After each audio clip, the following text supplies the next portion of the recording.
Hi everyone, welcome here. So আজকে হচ্ছে আমাদের আবার স্নো পড়ছে, হঠাৎ করে দুপুর থেকে স্নো পড়ছে।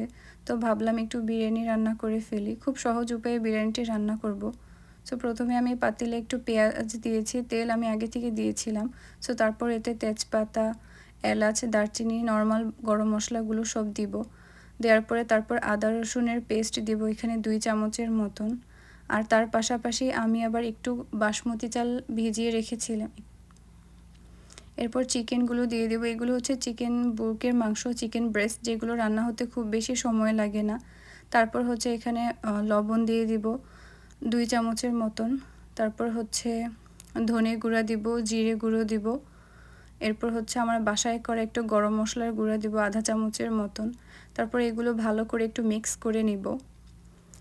এই সব কিছু মিক্স হয়ে গেলে তারপর এটার মধ্যে আমি আজকে অল্প একটু হলুদ দিব। অন্যান্য দিন বিরিয়ানিতে দেই না, বাট আজকে একটু কালারের জন্য দিয়েছি, দেখতে ভালোই লেগেছে বিরিয়ানি রেডি হওয়ার পরে। তারপর একটু মরিচের গুঁড়োও দিয়ে দিলাম প্রায় 1.5 চামচের মতন। এরপর একটু টমেটো আর কাঁচামরিচ দিলাম। টমেটো আর কাঁচামরিচ ভালোভাবে মিক্স করে নিয়ে এতে আমি কাসুরি মেথি দিব বা শুকনো মেথি পাতা। এই প্রথম বিরিয়ানিতে আমি কাসুরি মেথি দিয়েছি, খেতে ভালোই লেগেছে। সো তারপর হচ্ছে ভিজিয়ে রাখা বাসমতি চালগুলো দিয়ে দিলাম। এগুলো দিয়ে ভালো করে মিক্স করে নিব। ভালো করে মিক্স করে মোটামুটি একটু 4-5 মিনিটের মতন ভেজে নিব। সব মশলার সাথে ভালোভাবে চালটা ভাজা হয়ে গেলে তারপর হচ্ছে এতে আমি গরম গরম পানি দিয়ে দিব। গরম পানি প্রায় চাল যে পরিমাণ নিয়েছি তার ডাবল দিব। সো আমি এখানে 3 কাপের মতন চাল নিয়েছিলাম, তো 6 কাপের মতন পানি দিয়েছি। তারপরে এই তো পানিটা একটু কমে আসলে চুলাটা কমিয়ে দিয়ে আধা ঘন্টা রাখলেই হয়ে গেল ঝরঝরা বিরিয়ানি। সো বাসমতি চাল দিয়ে এভাবে বিরিয়ানি করলে খেতে খুবই ভালো লাগে এবং চালগুলো অনেক ঝরঝরা থাকে এবং খুব বেশি নাড়াচাড়া করিনি যেন চালগুলো আস্তে আস্তে থাকে, ভেঙে না যায়।